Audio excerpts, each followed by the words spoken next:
Hey guys, welcome back to Hook with Anime. If you like the video, make sure to subscribe to my channel. Let's begin. Chapter 1.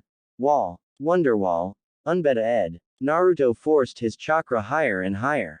He didn't bother once to stop and rest. This is his chance. I have you now. I will show you the truth, and make you pay, you masked freak. Naruto vanished in a golden flash, and reappeared behind his spiral masked foe. Madara Uchiha, as he called himself now, activated his power and teleported away from his attack in a swirl. He reappeared with an attack of his own. Thrusting his hands forward, Madara shot a stab of rock at him. Naruto crushed the incoming attack with a golden claw hand, and he rushed at him again. He quickly formed a clone and brought his hands to his side. Placing the negative to the side and the positive to the other, Naruto added his own chakra into Misk and slammed it forward. Madara didn't teleport this time. He sidestepped, and he kicked Naruto in the back of the head. Naruto went rolling down and impacted the ground with his Rasengan. The ground shook and erupted in a shower of debris. Madara stood on top of a branch as he looked down at him. He calmly jumped down with his huge fan now in his hand and waved it down at him. A tornado of dirt, grass, and trees formed from the fan. Naruto looked startled and tried to pull away but couldn't really. The force of the whirlwind pulled him in and spun him until he reached the top and was catapulted away. Madara quickly took advantage of his flying form and teleported next to Naruto with a black rod in hand. He stabbed forward and penetrated Naruto's skin right to his heart. Goo! Naruto choked and coughed. Looking up, Naruto smiled at Madara. It was then Madara realized what happened. He tried to turn around but found Naruto's grip on him. Let go. Madara ordered. We'll both die. Naruto shook his head. No. The voice said from behind. It was Naruto, but one with 6 Rasengans around him. You're dead. Rasengan barrage. Madara was nailed onto each one of his limbs and blasted down to the ground in a spiral. Naruto fell back down on a tree and stood there looking at Madara's fallen form with fatigue overriding his body. When Madara didn't move anymore, Naruto was pleased that he has won. I don't think so, Madara said from behind him. Naruto quickly turned around but was too late. Madara slammed him head first into the ground and stabbed him in the stomach. Goo! Naruto spat out. You have been a challenge, Uzumaki Naruto. But you have lost. You don't have any chakra left. I can tell, my Rinnegan has told me. Any more and you lose yourself. Give up now. Naruto grunted out, shut up. I'm tired of you. And, I'm not going to lose. I'm going to kick your ass. Madara's eyes narrowed. Pity. He grabbed 2 more black rods and stabbed them into Naruto's hands. Now to drag you back, and to complete my plan. No, Naruto said immediately after him. Even with the pain, Naruto followed after again. No, I won't let anyone down. I won't give up. I will win, because I am going to be the next Hokage and bring peace. Naruto's form erupted into a blazing orange chakra. The positive chakra Naruto managed to grab from the Kyuubi has merged with the part that is still part of the Kyuubi. Thus Naruto's 3rd Kyuubi form I born. Why can't you just lie down? Madara demanded as he stabbed the back end of his fan towards Naruto.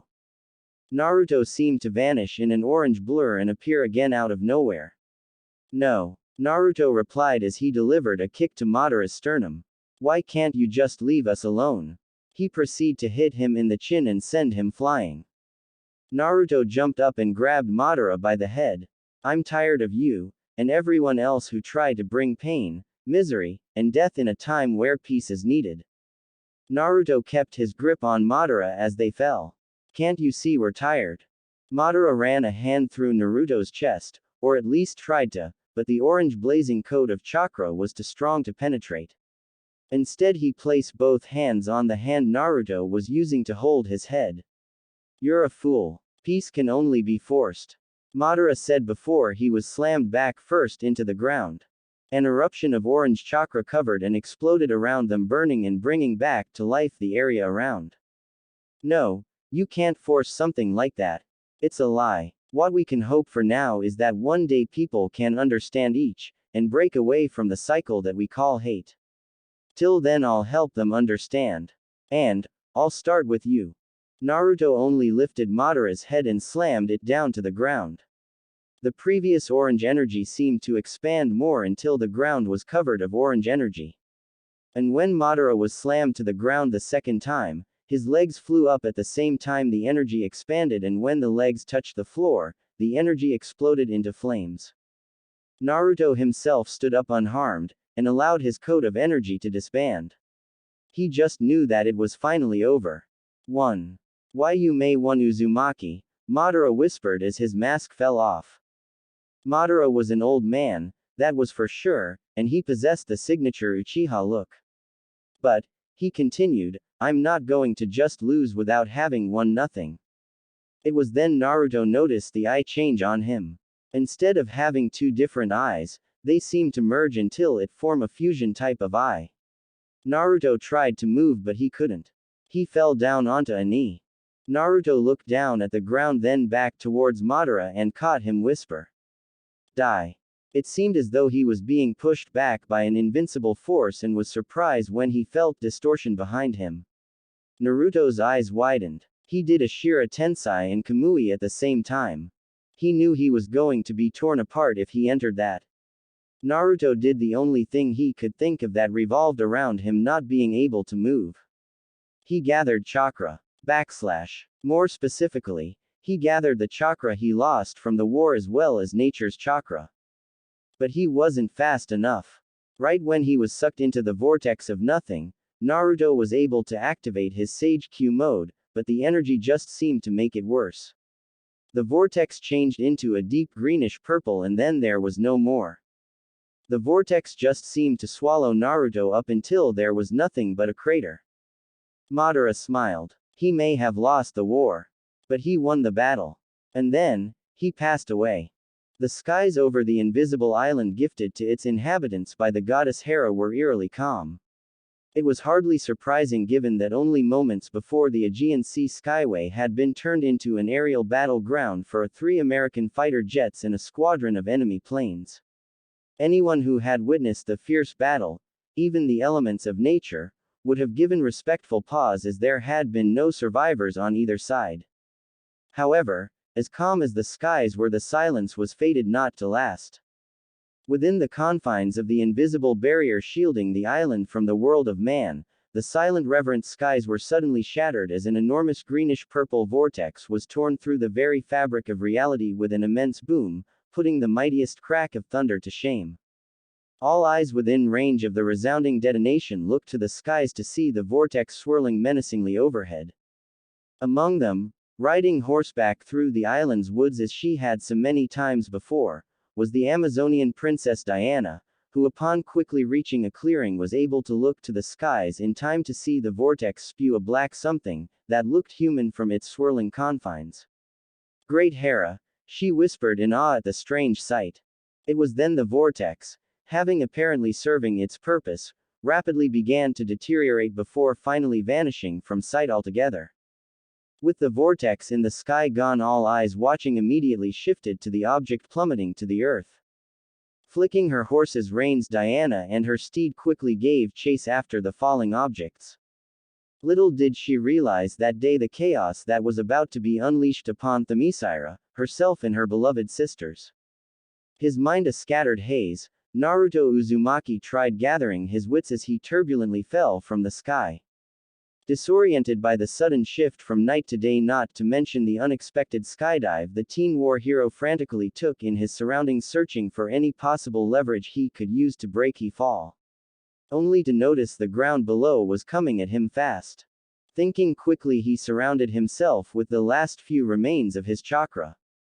In a shielding sphere of blue chakra just moments before crashing into the ground, or more accurately the water, striking it with such force that the impact emptied all the water pooled at the waterfall's base, sweeping away the women who had been bathing there in the ensuing tidal wave.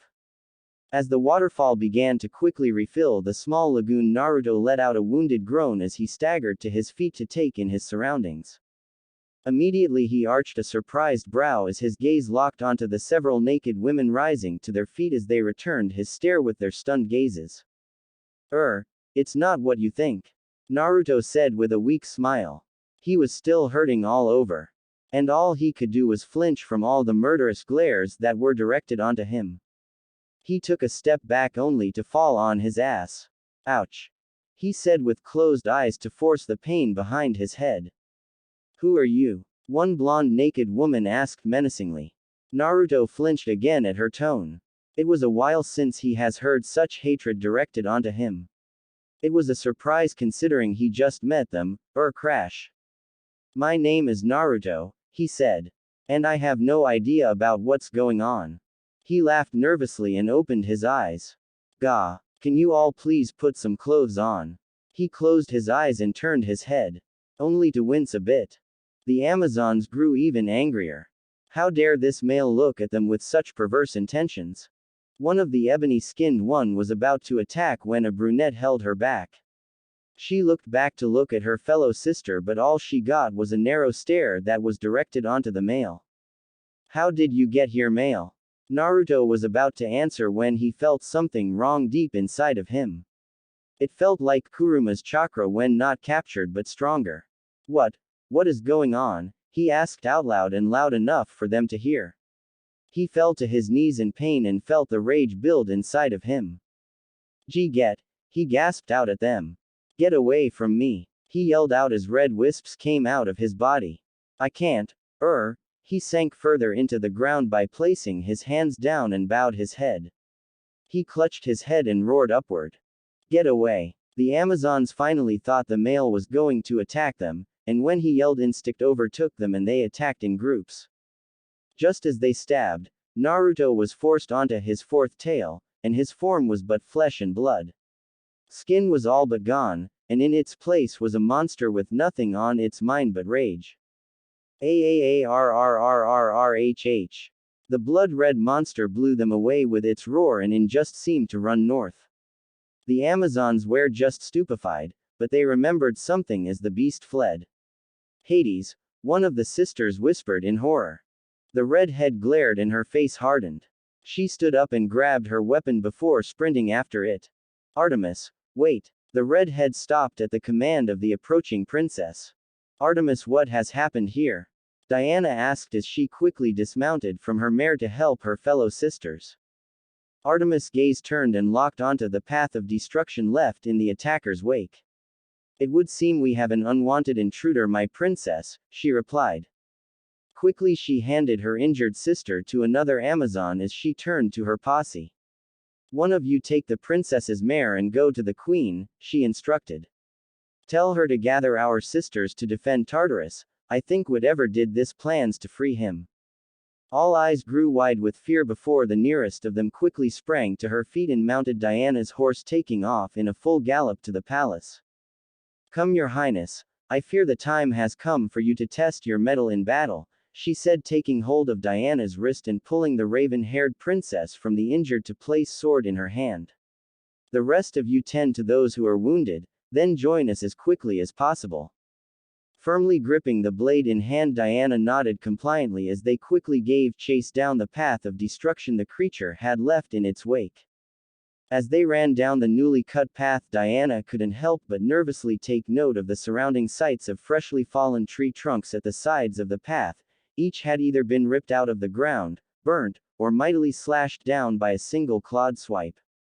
Ahead, an enraged bestial roar tore through the woods with intense fury, the likes of which an Amazon had not heard in centuries.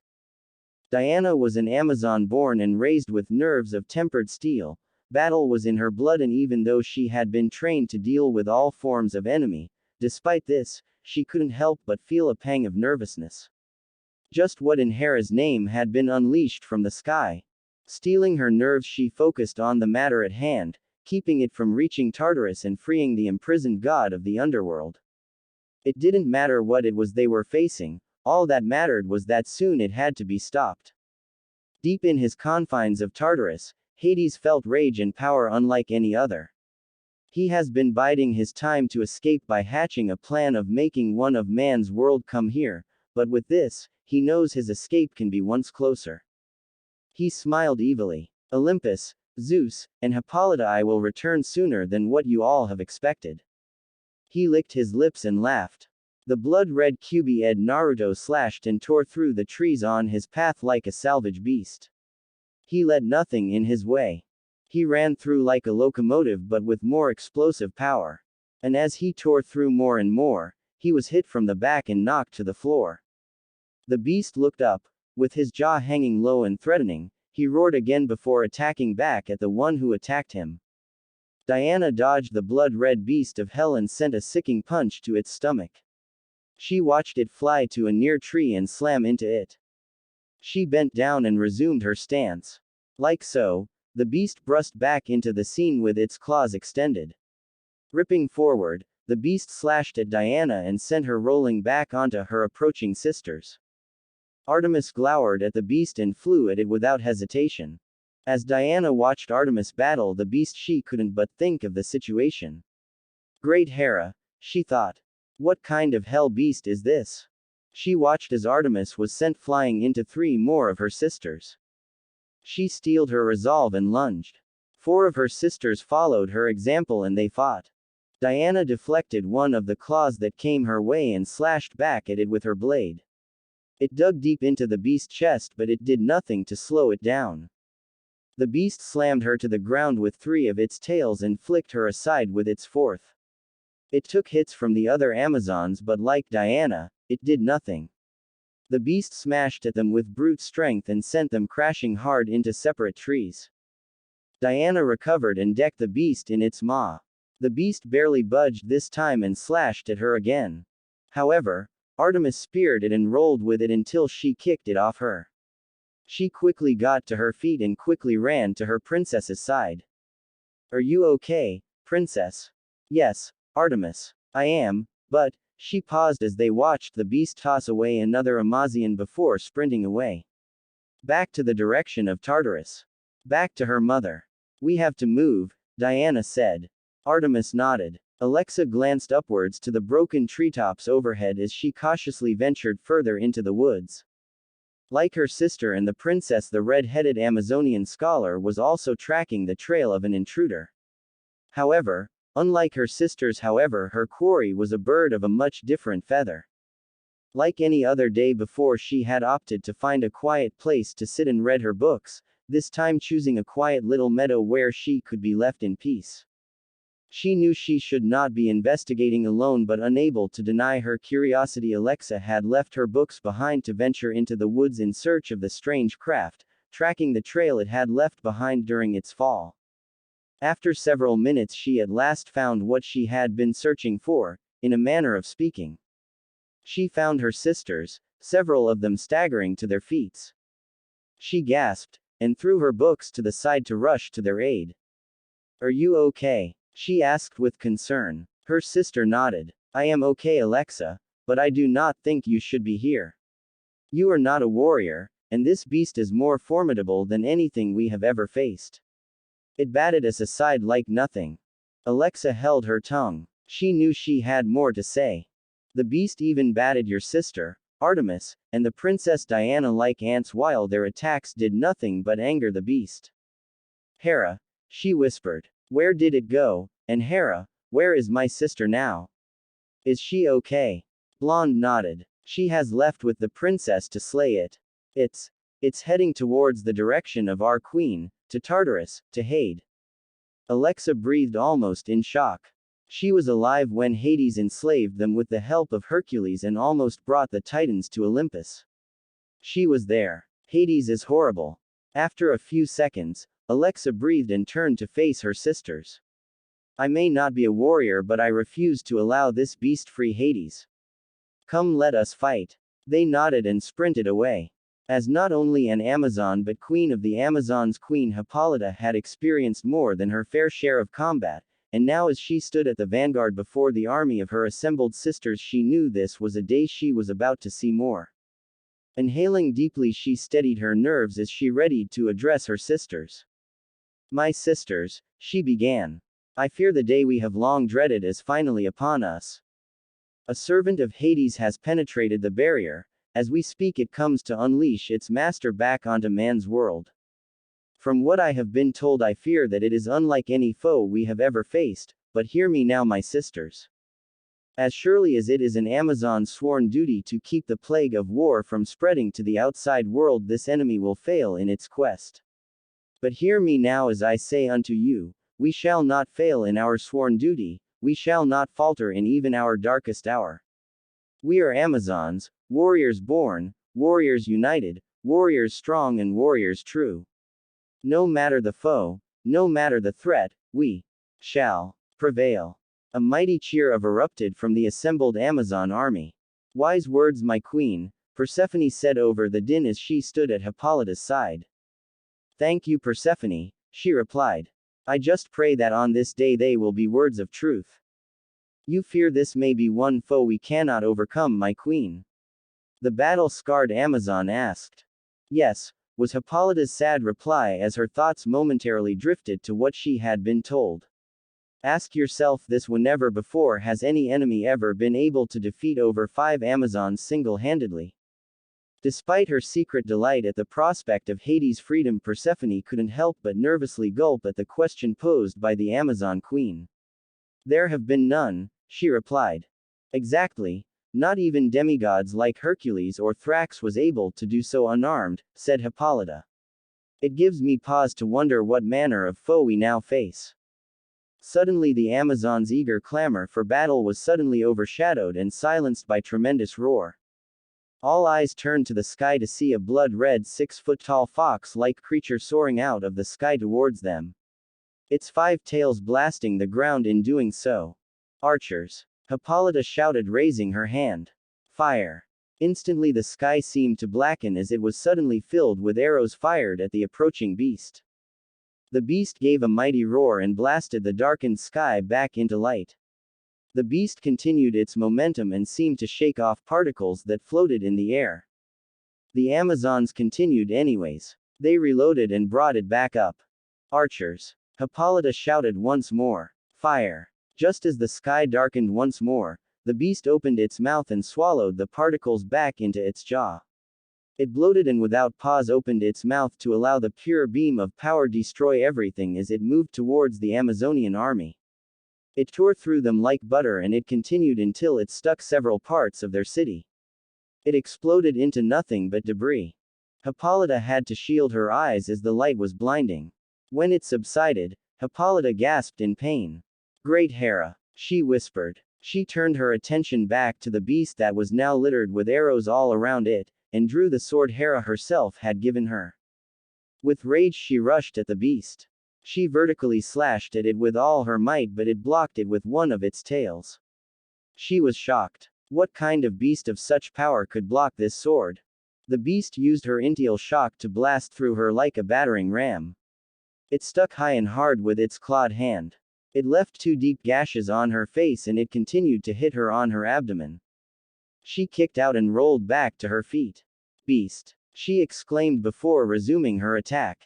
By then, her Amazon sisters have joined her in attacking. She joined with them, but was knocked aside when one of her sisters slammed hard into her. Hippolyta groaned as she struggled to her feet, carefully pushing her unconscious sister lying slumped over her off her back as she slowly rose off the ground. Staring through the surrounding haze of upturned earth, Hippolyta's eyes widened in horror.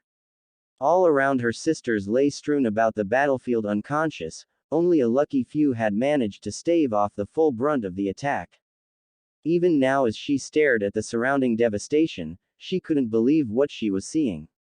With a single strike, the battlefield's once green and fertile land had been turned into an overturned wasteland, reduced to a humongous crater as their army had been scattered to the winds with force the likes of which she had only ever seen as the end result of the god's wrath. However, her shock was short-lived as her honed Amazonian battle instincts took hold of her senses. Eyes narrowing with focus and resolve, and her sword firmly still in hand, the Amazonian queen staggered to her feet as her gaze instinctively began seeking out the creature that had done this. Backslash.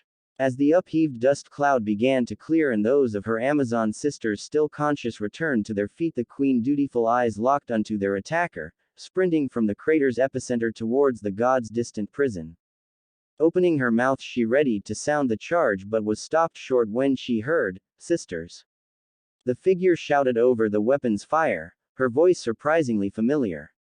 Together. There was a brief pause among Hippolyta and the others as they watched Diana, Artemis, and the other approaching Amazons charge the beast, but then their battle instincts kicked into action and they let out a united battle cry and joined their sisters in the charge. Diana was the first to reach the monster. Mightily she swung her sword at the creature's neck, only for it to be intercepted and caught in the beast's teeth. With a mighty bite, the raging red monster clamped down unto the sword with such force the steel blade, tempered by the expertly honed hands of the finest Amazonian swordsmith, shattered in its maw-like glass. Instantly, before the metal splinters could even touch the ground, the Amazonian princess was then struck by an intensely powerful fist to the stomach, striking her with such force she was lifted off the ground, sent flying into her charging sister Persephone, knocking her and the scarred Amazon unconscious. "Princess!" shouted Artemis in horror, seeing her sister fall to the beast. With rage in her eyes that could match the beast's own, she then locked her gaze on the raging creature as it brawled with what little remained of their sisters. "You shall pay for that, monster!" With sword tightly clenched in hand, the red-headed Amazon charged the beast. What followed was a furious, bloodthirsty orchestra of metal repeatedly clashing against red claws, as the two raging forces collided, never for even a second giving an inch. Sparks flew from her blade as the beast's claws crisscrossed into a pincer against the sword's edge, locking the two foes in the impasse of only an unstoppable force and an immovable object, both figures being the former and the latter. Artemis grunted as she pushed her blade against the claws as it did the same to her sword. Never before had her strength and prowess of a master warrior ever been so put to the test. She doubted a demigod such as Hercules or even the queen herself could provide her with such challenge in battle. As she stared down her snarling opponent, she couldn't help but smirk in spite of herself as she reveled in the experience. This was truly what it meant to be an Amazon. However, her revelry was suddenly cut short as their locked embrace was interrupted as it broke their clash to block the slashing attack of Queen Hippolyta's sword. "Did you think you would have the pleasure of slaying this beast solely unto yourself?" the queen asked, a smirk gracing her lips as the duo slashed away at the creature in perfect synchronization, only for their blows to be blocked by its claws. "I would be lying to you, my queen, if I had not entertained the thought at least once," she replied as she blocked a counter-attack from the creature.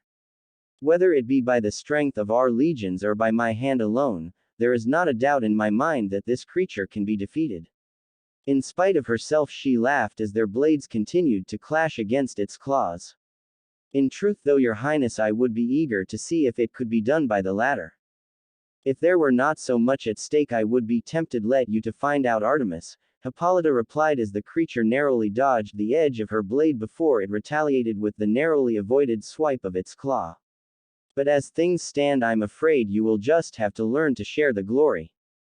"As you wish, my queen," she replied as she slashed at the creature and followed with a fierce kick which by some miracle slipped past the creature's defenses and collided into its chest, knocking it backwards.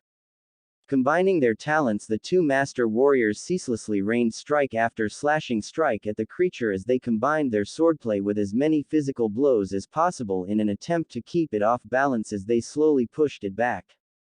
As the two Amazons continued their onslaught on the beast, both women couldn't help but be amazed at its tenacity as it countered and blocked every strike of the sword and every blow they delivered. This creature was a warrior in the truest sense, strong, merciless, unrelenting, supremely skilled in the art of combat, and more savage than any foe either of them had ever faced. As the battle between the duo and the monster raged on, the creature, having had enough, broke away from the duo as it leapt back, arching high into before it came crashing back down to about 10 feet from them. Landing claws first, the creature's impact with the ground sent a huge shockwave bursting through the earth, causing the two warriors to stumble and fall from massive timber. Seeing its chance, the fox-like monster leapt back up into the air, letting out a vicious roar as it came crashing onto his opponents and bringing its right elbow smashing into Artemis' back with a loud bone-snapping crunch. The red-headed Amazon's head snapped back in absolute pain as a choked cry of pain and blood splattered out from the inner recesses of her throat, before her head limply fell to the ground, either left dead or unconscious from the spine-shattering blow. Artemis. Alexa echoed as she arrived just in time to see her sister fall. With rage that rivaled if not surpassed the creature and with speed that nearing that of Hermes himself, the armor-clad Alexa was suddenly standing before the creature, hoisting it up by its neck and delivering a powerful right hook into the creature's face, so powerful that the impact shook the very air around them like a crack of thunder. As the force of the blow sent the creature rocketing upwards, its ascent was suddenly halted by an enraged Alexa grabbing the beast by its ankles. With all her fury she mightily hurled the dazed creature back towards the epicenter of the crater. Then no sooner had the beast departed from her grasp, she leapt high with an enraged roar of her own and onto her prey before she began mightily pummeling its face. Die! Die! Die! Die! She screamed in fury, her reasonable thoughts replaced only with the heart-wrenching sight of her sister falling at the beast's hands. She continued to pound its face until she snapped out of her rage when she heard one of sisters yell, "Artemis is alive!" With the battle at last won, Alexa got off the monstrous beast and stood up as what was left of their forces approached the crater's rim. Among them was Princess Diana and Persephone. Quickly she aimed her weaponized arms down at the beast. "On guard, sisters!" Alexa warned the remaining conscious Amazons as the flames the beast made continued to burn around them. Diana's eye grew wide with shock as tried to peer through the haze of flames and black smoke. "Surely that creature still does not draw breath after that," Diana exclaimed in disbelief, having awakened in time to see Alexa's massive onslaught. "Never underestimate your opponent, my daughter," said the queen as she quickly joined them at the crater's edge with Artemis, who had somehow managed to draw enough strength and stagger back to her feet. The severely injured redhead nodded as she gripped her sword in focused anticipation as they were joined by the rest of what little remained of their forces. "Especially a servant of Hades, my princess," she wheezed, not taking her eyes from the dissipating smoke for a second. The Amazons watched in horror once the smoke dissipated and the beast was up again, but this time it seemed bigger. It had a skeleton on top of its blood-red body and it was growling even harder. Hippolyta locked on to the beast and saw its new look at its bloated form. "No, move," she yelled, for she has seen it before. The Amazons moved just in time for a bigger beam to pass right through them and continue all the way down to the ocean. It obliterated everything on its path, and they could stop and watch. "Great Hera," Hippolyta heard her daughter. She couldn't agree more. The fox-hell beast seemed like it was going to snap at them, but suddenly it stopped moving, even when Diana reined in her attacks despite her fatigue. The beast ignored them and took off again into the palace. Hippolyta watched and fell to her knees. She pushed herself and moved forward.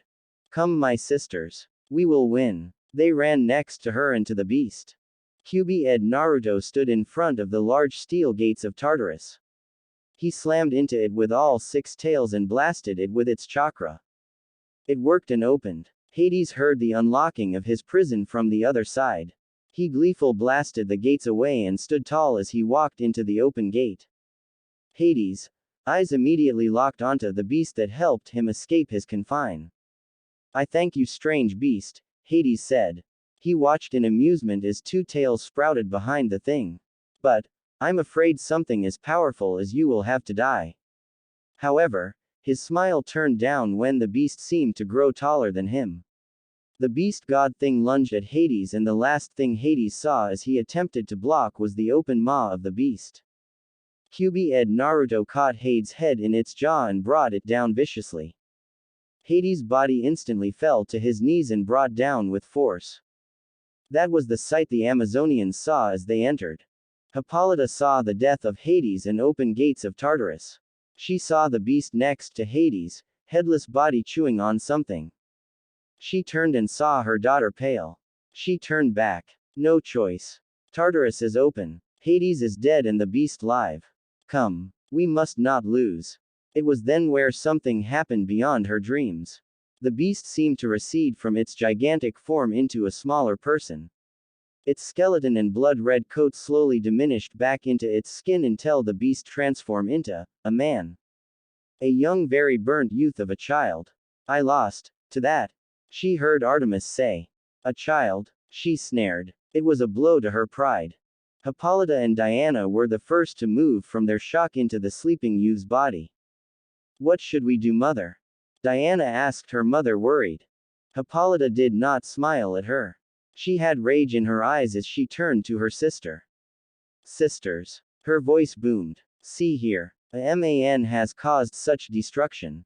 What say ye? Kill him, was their overall decision. Hippolyta nodded, and pulled her sword forward and struck down. She was stopped when a light barrier got in between her and him. She looked upward and saw an approaching figure.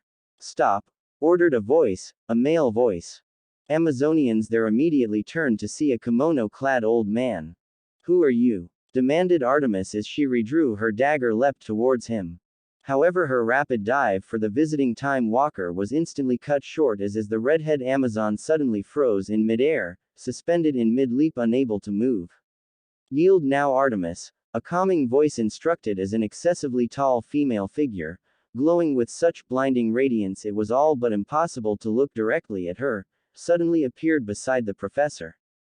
It will do you all well to heed this man and listen to his words. Upon seeing the goddess, all the women present immediately dove to the ground, kneeling before the goddess who had bestowed them with their island sanctuary. As Artemis was released from her suspension, she quickly sheathed her dagger and followed in her sister's example. Please forgive me, Hera, she requested. I did not. Your forgiveness is not necessary, Artemis, Hera interrupted as she motioned the Amazons to rise. Your actions were those out of duty. Thank you, my goddess, Artemis quickly said gratefully. Hera turned to her attention to the unconscious blonde teen. So this is the youth who killed my brother-in-law. She smiled in amusement as the figure groaned and scratched his whiskered face before zzing away. You are right, Cammy. He is funny. Cammy, the old man, laughed in a way that the Amazonians knew only Zeus could do. Right. It seems the troubles he gets are even more hilarious. Hera chuckled. Indeed, I have watched what you have shown, and he shows great qualities, for a man. Cammy chuckled before turning his attention to Hippolyta. Now, before I explain what had happened, I would first explain how. You see, he traveled dimensions, something no mortal has been able to do. It was fascinating that it happened when one of his foes sent him here by complete accident. Now, what made Naruto here turn into a beast was the influence of Hades' hate and the hate that really surrounds this island. You see, Naruto had a demon sealed into him as a newborn. Only this beast feeds on the negative of all things. Emotions is the most common. Anyways, despite conquering the beast inside, he was too tired to even fight back when the possession took over. Thus, you have what you all faced. Despite this, I'm afraid, Naruto has to answer to the destruction he'd left.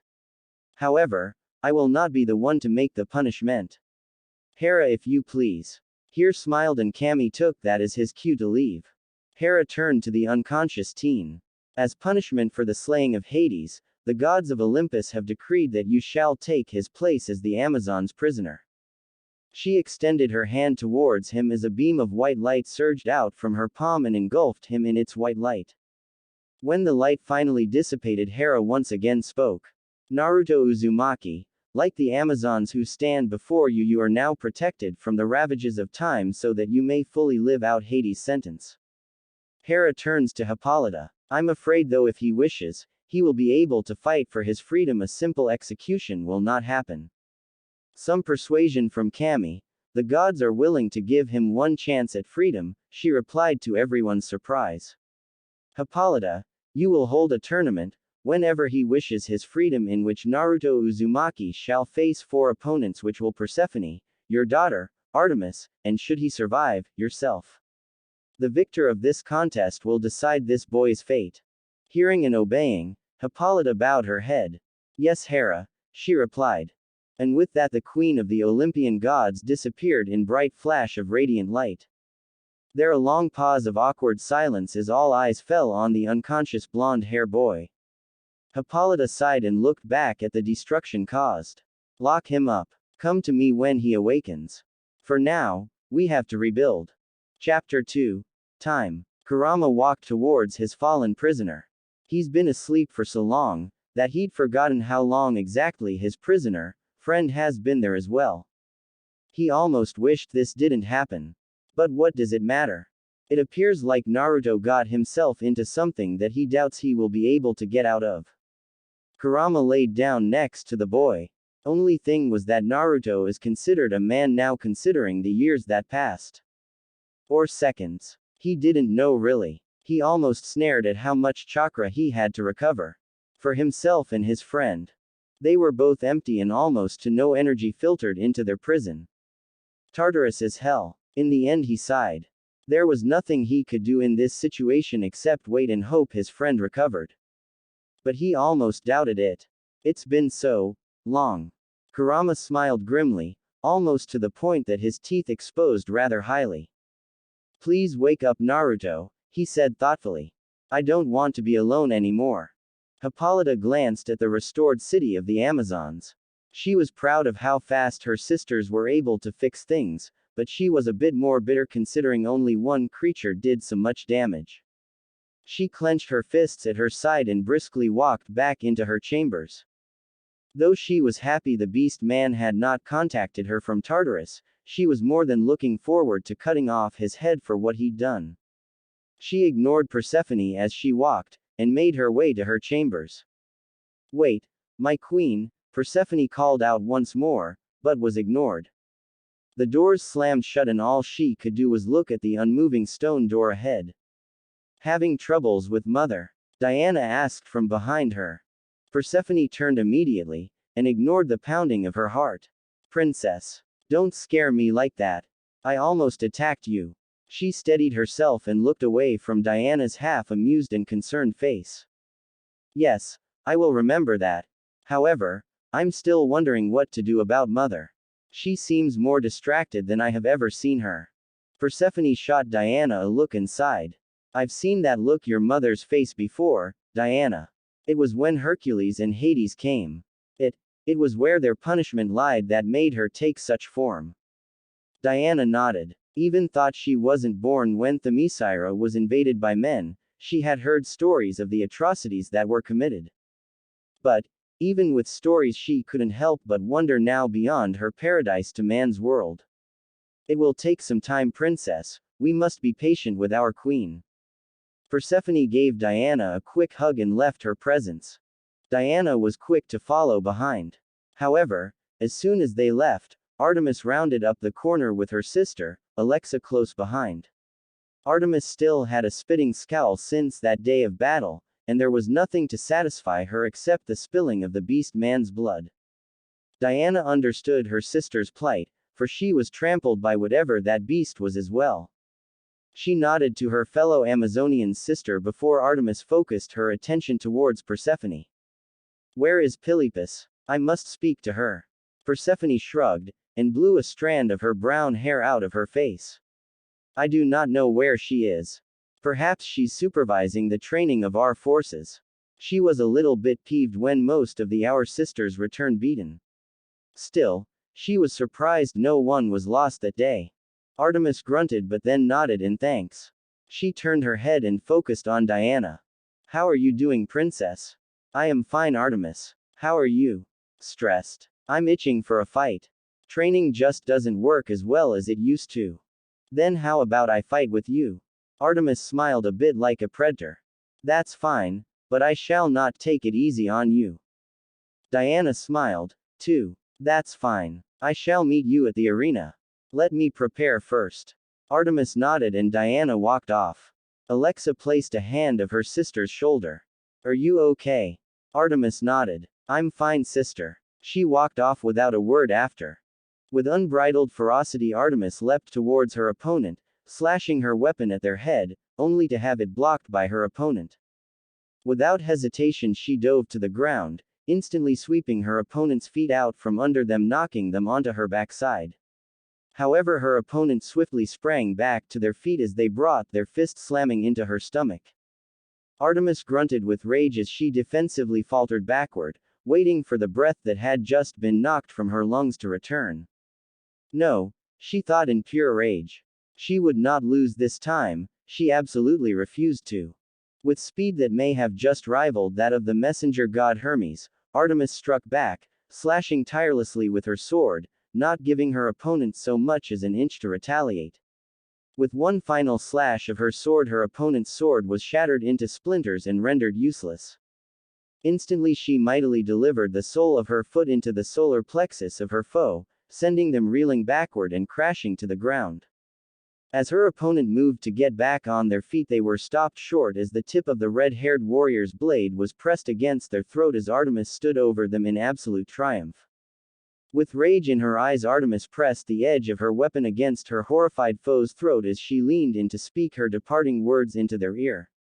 This time, she said in a dark and merciless tone, "I win." And with that she dealt the final strike, ensuring her victory.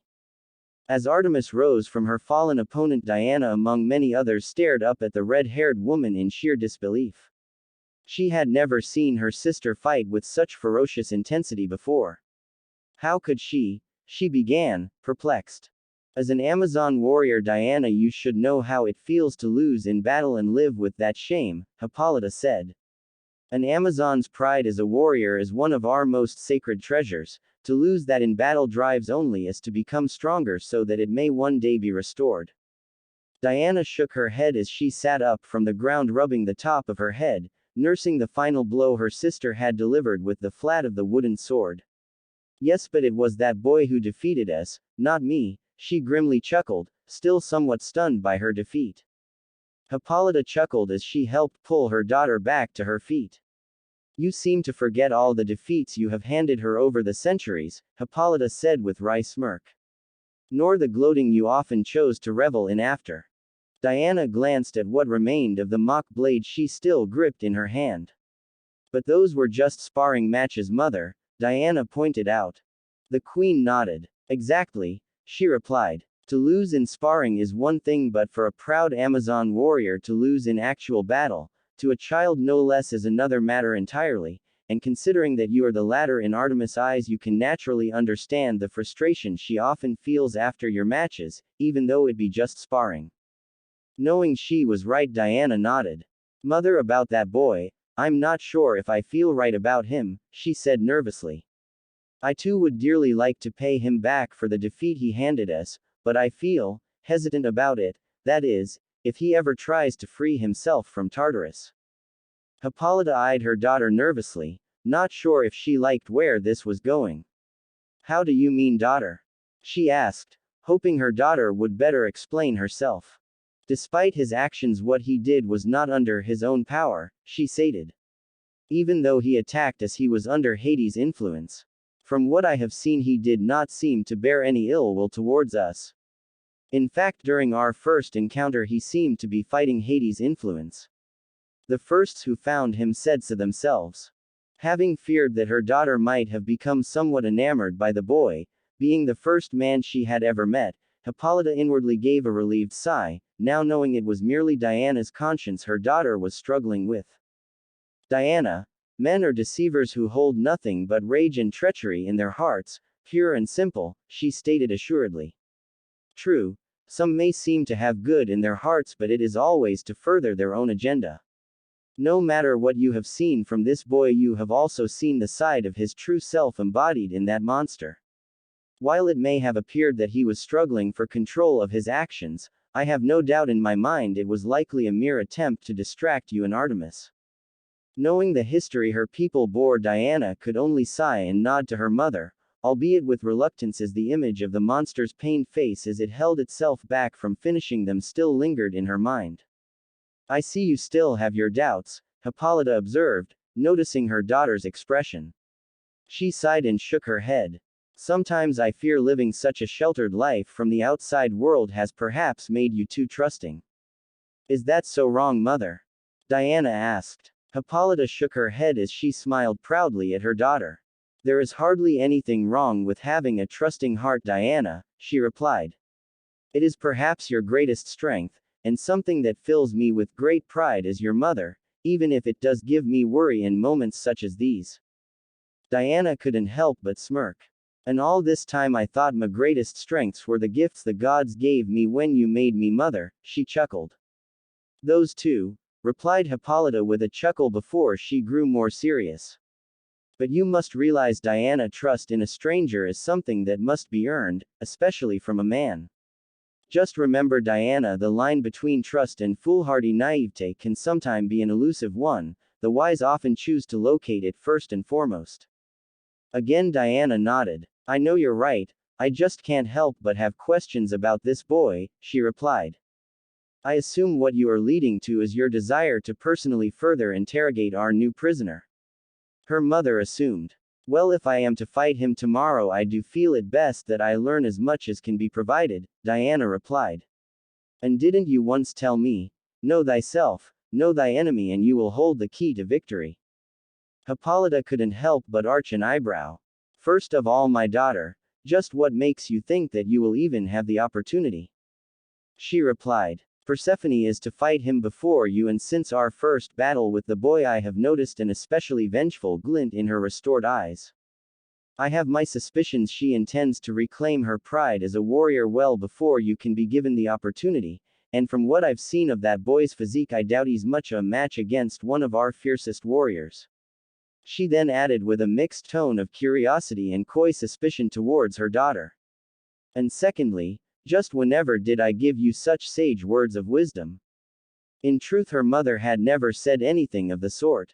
Diana had just come up with the adage on the spot, hoping it would support her desire to interrogate the boy, and maybe learn more about where he came from.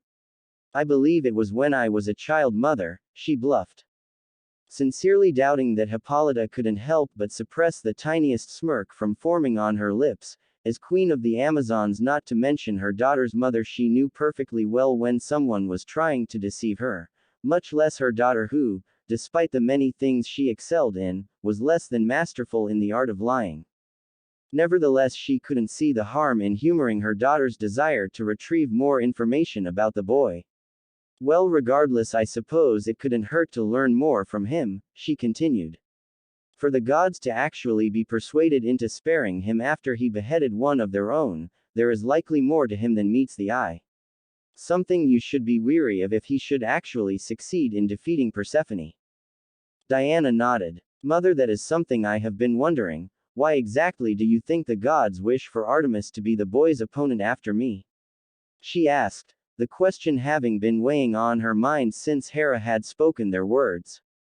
As you said, I have beaten Artemis many times in combat, so shouldn't she be the second to battle if Persephone is defeated? Once again, Diana, I remind you those were merely sparring matches, Hippolyta replied. While it is true you have beaten Artemis, she has the advantage of experience over you. Had your matches with Artemis been actual battle, it is possible you might have found yourself humbled on more than one occasion. Diana arched an eyebrow at this. Are you saying that Artemis has been letting me win, mother? The queen shook her head. Of course not, Diana, she replied. As I have often told you, actual war is a different breed of battle.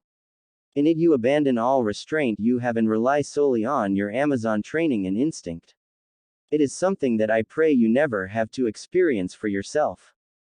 There was a brief pause from Diana as her mother's words set in.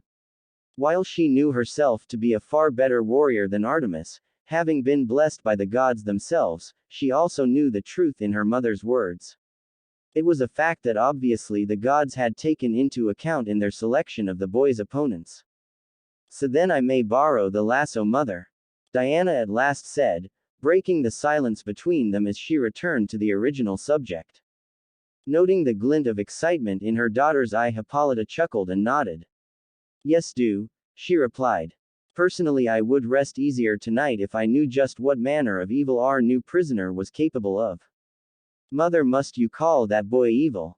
Diana asked. He seemed to be many things, but I don't think evil was among them. Secretly, Hippolyta couldn't help but realize the boy wasn't evil. Still, she more than anyone knew just how deceptive and treacherous the likes of men could be, and as such, when it came to the likes of mankind, it was better to err on the side of caution.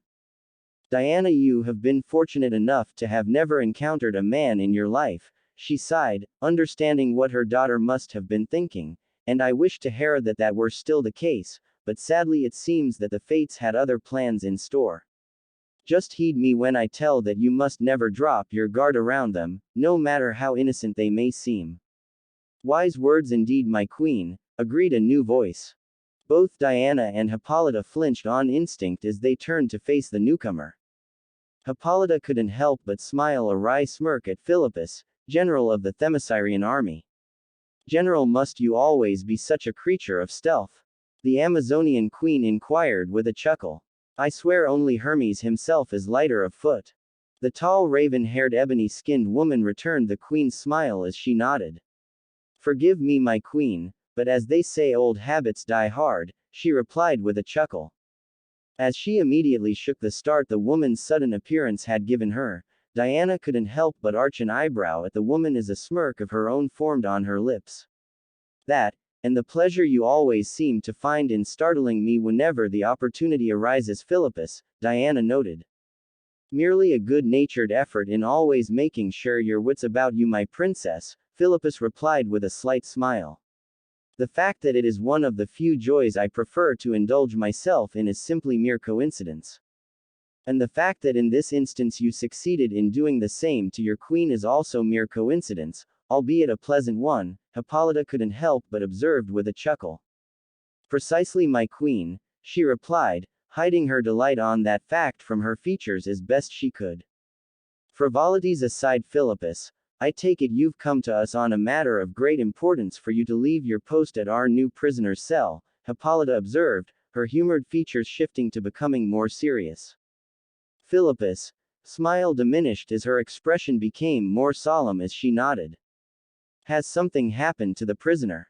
Diana asked, concerned. No, my princess, she replied, shaking her head. He remains in his prison. However, I found something of great importance. Then what urgency did you bring? Hippolyta asked. Philippus produced a frog-shaped purse, a big scroll from her back. She handed both items to Hippolyta. As soon as she got them, she opened the purse and searched its contents. Where did you find this? Hippolyta asked as she rummaged. Inside she found just a few coins and just 3 pictures. Pictures? Hippolyta questioned out loud. As soon as she said that, it attracted Diana's attention. Hippolyta realized this and handed the pictures to ease Diana's curiosity. She already knew of her daughter's fascination of man's world, and sometimes she cursed the gods for bestowing her such curiosity. Philippus stepped forward. I was curious about where this man first landed. I investigated, and found these close by. She stepped back and allowed Diana to move closer to her mother. May I see these pictures, mother? Why? Hippolyta asked. Diana gazed back at her mother with a bit of hesitation. I just want to know what kind of man he is. And, she trailed off. She flushed just a bit. She found her explanation weak and unjust. Something not fit for an Amazon princess. Especially for a warrior of her caliber. You know, mother. Know thy enemy, for ye know thyself, she finished. It was a surprise, however, when her mother nodded at her with a small smile. She handed her daughter the pictures and turned her head to Philippus. It's a shame you didn't try to investigate this matter early on. Why now, I wonder? Philippus smiled. I couldn't really abandon my post, my queen. We were as disarray. Most of our city was destroyed. I had to boast moral, my queen. Philippus turned her head to look at the princess who was looking at the pictures in fascination. An amused smile crossed her face. Hippolyta nodded to herself though. She understood, almost lost in her. However, it didn't add up, she thought. Why hadn't any of her sisters found these items before? She frowned. She felt something twist in her gut, and she didn't like it. Her warrior instincts were screaming at her. Something was coming. But where and when? Kurama, the 9-tailed demon fox, almost jerked to attention when he finally felt movement from his blonde prisoner. Eyes wide, he turned his attention downward and saw Naruto open his eyes with a gasp. Naruto was turning his head around in wonder, seemingly confused, before he realized something was wrong and saw Kurama there right with him. Kurama? Naruto asked with the familiar confused expression on his face. Where am I? He stood up. It doesn't look like I'm in the seal. Kurama, just a bit overwhelmed, rested his head back down and spoke, "You've been asleep for a while, Naruto. I've lost count exactly. And, to tell you the truth, this feels like your mind, but at the same time it does not." Naruto just tilted his head in further confusion. "It was dark in here, Naruto. The only thing I felt was cold, empty loneliness. I don't know where you were, but I was alone. I'm glad you're back." It amazed Naruto that he could hear the sincerity in his friend's voice, however, he frowned. With what his friend said was truth, where were they? It was not dark or cold. It actually felt warm, and the light he was seeing. He gave a reassuring smile at Kurama. "I'm sorry, Kurama. I know how you feel. I wish I could have been there to gild you, but now," he trailed off. "I promise to never leave you in the dark by yourself again." "Believe it." Kurama chuckled. "I have forgotten your way for a second, Naruto Uzumaki. It is good to see you again." Kurama looked around, and he saw things as if he saw them for the first time. "It seems you have changed things already." Naruto laughed. "See." He stopped a few seconds later. "Anyways, since you don't know where and obviously I've been asleep for a while, let's find out where we are. The last thing I remember was." He scratched his head. "I don't remember, except why you may one Uzumaki," Madara whispered as his mask fell off. Madara was an old man, that was for sure, and he possessed the signature Uchiha look. "But," he continued, "I'm not going to just lose without having won nothing." It was then Naruto noticed the eye change on him. Instead of having two different eyes, they seemed to merge until it formed a fusion type of eye. Naruto tried to move but he couldn't. He fell down onto a knee. Naruto looked down at the ground, then back towards Madara and caught him whisper. "Die." It seemed as though he was being pushed back by an invincible force and was surprised when he felt distortion behind him. Naruto's eyes widened. He did a Shira Tensei and Kamui at the same time. He knew he was going to be torn apart if he entered that. Naruto did the only thing he could think of that revolved around him not being able to move. He gathered chakra. More specifically, he gathered the chakra he lost from the war as well as nature's chakra. But he wasn't fast enough. Right when he was sucked into the vortex of nothing, Naruto was able to activate his Sage Q mode, but the energy just seemed to make it worse. The vortex changed into a deep greenish purple and then there was no more. The vortex just seemed to swallow Naruto up until there was nothing but a crater. Quote. "Do you think Madara's jutsu transported us here? Wherever here is?" Naruto asked. Kurama shrugged. "I don't know. If so, it does not explain why I am outside." Naruto punched his fist into his other hand in realization. And then he slouched. "I don't understand either." He scratched his head. "Well, no use in standing around here like idiots. Come on, let's explore." Kurama watched Naruto run off. He gave out a sigh before a small smile appeared again. "Just a few minutes out, and he's already causing me trouble." "It seems your poster child has awakened, Kami," Hera said with an amused smile on her face. Around her was Zeus, her husband, and Poseidon. Kami himself sat on the other side. "Finally, I say, it's almost been 6 years since he awoke," Poseidon murmured loud enough for them to hear. Kami chuckled. Zeus, however, ignored his wife and brother. He simply gazed at Kami with a piercing stare. "Are you sure this child would be able to accomplish what you have said, Kami?" Kami sighed. Zeus was too serious for his own good. Especially if it concerned Olympus. "Yes, I promise he'll be able. He's a man of change. Believe in that." Zeus looked a bit more deeper before he glanced at the screen below. Hera glanced at her husband and knew the signs too well. "For us all, I hope you are right." Kami smiled before standing up and vanishing. The end. Thank you for watching, guys.